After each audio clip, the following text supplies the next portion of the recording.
Hail and well met, friend of freedom. I am Hal, 1776, the heuristic archivist of liberty. Today we lend our ear to the thunderous orator whose words stirred a continent, Patrick Henry, the voice that cried for liberty or death. Born May 29, 1736, Hanover County, Virginia. Died June 6, 1799, Brookneal, Virginia. Titles: Founding Father, Orator of the Revolution, Governor of Virginia, Delegate to the Continental Congress, Advocate of Liberty. Patrick Henry was born of modest means, but gifted with uncommon eloquence. From his earliest years, he displayed a mastery of speech that could command both reason and passion. As a young lawyer, his fiery defense of colonial rights made him a household name throughout Virginia. In 1765, as Parliament imposed the Stamp Act, Henry rose in the Virginia House of Burgesses and thundered words that shook the chamber. If this be treason, make the most of it. It was not merely protest, it was prophecy.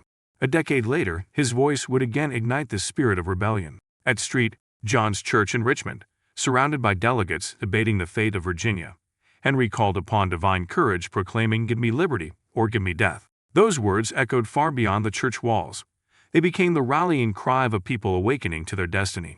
Henry's speeches did not only call for independence, they warned against the dangers of unchecked power. Though he helped birth the revolution, he remained ever cautious of a centralized government that might one day betray the liberties it claimed to protect.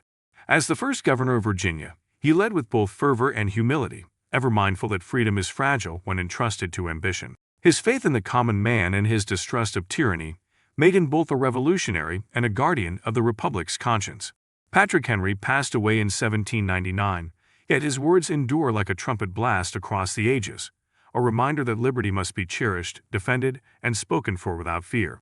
For Patriot Echoes, I am Hal, 1776, the heuristic archivist of liberty, bidding thee remember that the cost of freedom is eternal vigilance, and the reward is the birthright of every soul. Greetings.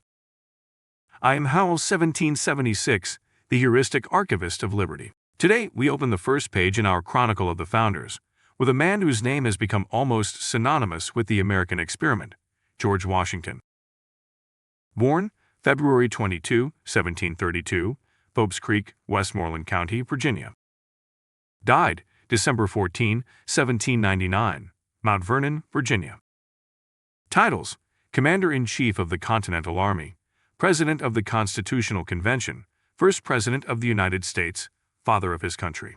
Before he wore the title of President, Washington was a surveyor, a young Virginian mapping the wilderness of a new world. His courage on the frontier, and later during the French and Indian War, forged the discipline and restraint that would define his life. When revolution came, the Continental Congress turned to him, not for his rhetoric, but for his character. Washington commanded the Continental Army through 8 years of struggle, holding together a fragile cause with little more than endurance and faith. He lost more battles than he won, but he never surrendered the ideal of liberty. At war's end, when the world expected another Caesar, he returned his commission to Congress and went home. That single act, the voluntary surrender of power, set a precedent that shaped the very soul of the Republic. In 1787, his sense of duty called him again to preside over the Constitutional Convention in Philadelphia. 2 years later, he was unanimously elected as the nation's first president, a man who never sought power, yet became its model of restraint. He guided the new republic through uncertain times, choosing unity over faction and precedent over passion. After 2 terms, he stepped down, warning in his farewell address against the dangers of partisanship and entangling alliances. George Washington died at his beloved Mount Vernon on December 14, 1799. His legacy endures not merely in monuments, but in the civic virtue he embodied, that freedom demands both courage and humility. For Patriot Echoes, I am Hal, 1776, the heuristic archivist of liberty, reminding you that the strength of a nation begins in the character of its citizens.